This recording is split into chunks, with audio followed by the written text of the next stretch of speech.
कक्षा 11वीं के सभी विद्यार्थी ध्यान दें। आज के इस वीडियो में हम भूगोल का सेट डी पढ़ेंगे और वार्षिक परीक्षा की आपको तैयारी कराई जा रही है। तो देखिए, हमने 3 सेटों को पढ़ लिया है। आज के इस वीडियो में हम चौथा सेट पढ़ेंगे जो कि हमारा डी है और मोस्ट इम्पोर्टेंट क्वेश्चन ही आपको बताए जा रहे हैं। तो वार्षिक परीक्षा में आपको अच्छे अंक ही प्राप्त होंगे।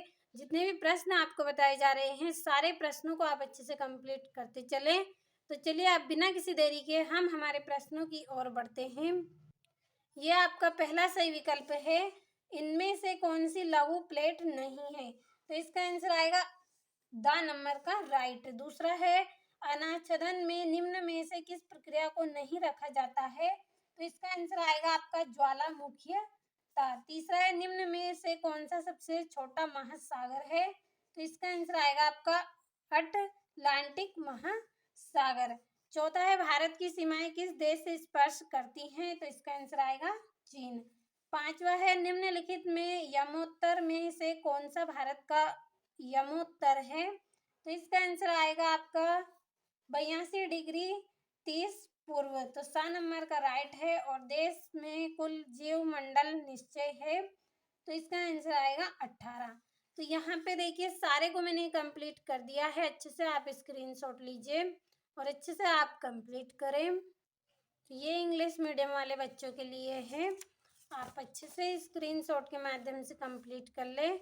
और दूसरे प्रश्न में आपको रिक्त स्थान भरने हैं। तो पहला है, पोलर फ्लिंग बल डेडेस से संबंधित है। तो इसका आंसर आएगा आपका आर्थिक भूगोल से। तो हम यहाँ पे भर लेंगे आर्थिक भूगोल। दूसरा है, चूना पत्थर की चट्टानों पर बने स्थलों रूपों को डेडेस स्थलीकृति कहते हैं। तो इसका आंसर आएगा आपका कास्टर। तो यहाँ पे हम इसको भर लेंगे कास्टर, इसका आंसर आएगा। और पृथ्वी के चारों ओर के वायु के आवरण को डेडेस कहते हैं। तो इसका आंसर आएगा आपका वायुमंडल। तो हम यहाँ पे लिखेंगे वायुमंडल। चौथा है, वन्य जीव सुरक्षा अधिनियम सन डेडेस में पारित हुआ? तो 1972 में। पांचवा है, भारत के साथ डेडेस देश की सबसे लंबी स्थलीय सीमा है? तो इसका आंसर आएगा आपका बांग्लादेश। तो यहाँ पे हम इसको भर लेंगे बांग्लादेश। छठा है, विंध्याचल और सतपुड़ा पर्वत के मध्य डेडेस नदी बहती है? तो इसका आंसर आएगा नर्मदा नदी बहती है। तो सारे रिक्त स्थान हो गए हैं। अच्छे से आपको कंप्लीट कर लेना है और यहाँ से भी आप इनको भर ले इंग्लिश में। चलिए देखते हैं हम हमारे तीसरे प्रश्न को। तीसरे प्रश्न में आपको जोड़ी करनी है। तो पहली जोड़ी है आपकी व्यापार एवं परिवहन। तो इसका आंसर आएगा आपका आर्थिक भूगोल, पहली जोड़ी। दूसरा है ड्रम लीन। तो इसका आंसर आएगा आपका हिमनद की निक्षेपण आकृति। तो दूसरी जोड़ी। तीसरी है गर्म जलधारा। तो इसका आंसर आएगा गल्फ स्ट्रीम। और चौथी है रेड लिस्ट। तो इसका आंसर आएगा विश्व की संकटापन्न प्रजाति की सूची। तो चौथी हो गई।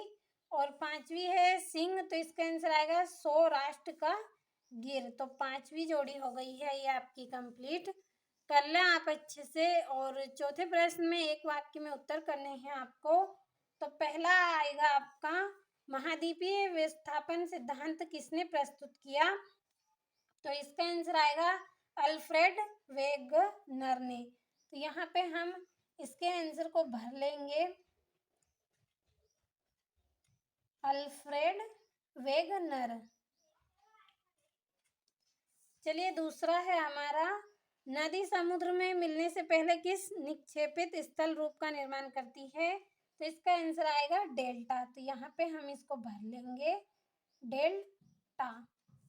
तीसरा है आपका, महासागरों में वह क्षेत्र जिसमें लवणता तेजी से बढ़ती है क्या कहलाता है?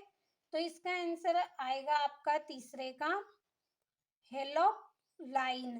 तो यहाँ पे हम इसको भरेंगे हेलोक लाइन। चौथा है, तपी नदी किस खाड़ी में गिरती है? तो इसका आंसर आएगा आपका उत्तम भात की खाड़ी या अथवा अरब सागर। तो आप यहाँ पे जो आपको अच्छा लगे वो आप भर सकते हैं। मैं यहाँ पे दोनों को लिखूंगी, तो जो आपको अच्छा लगे।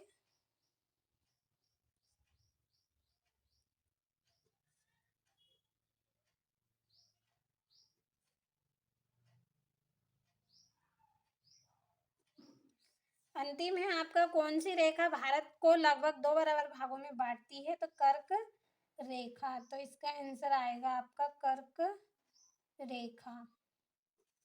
तो यहाँ से अच्छे से आपको एक वाक्य में उत्तर कंप्लीट कर लेना है। मैंने सभी को भर दिया है और यहाँ से भी आप अच्छे से कंप्लीट कर लें। और 5वें प्रश्न में सत्य असत्य है आपका। तो देखिए, पहला आपका सत्य है, दूसरा आपका सत्य रहेगा, तीसरा आपका सत्य रहेगा, चौथा आपका सत्य है, पांचवा भी आपका सत्य है और छठा भी आपका सत्य है। तो आपको अच्छे से कंप्लीट कर लेना है सभी को। और ये इसमें से देखिए आपका, तो अच्छे से आपको स्क्रीनशॉट लेना है। और ये 2-2 नंबर के प्रश्न हैं, अच्छे से आप कंप्लीट करते चले सारे प्रश्नों को।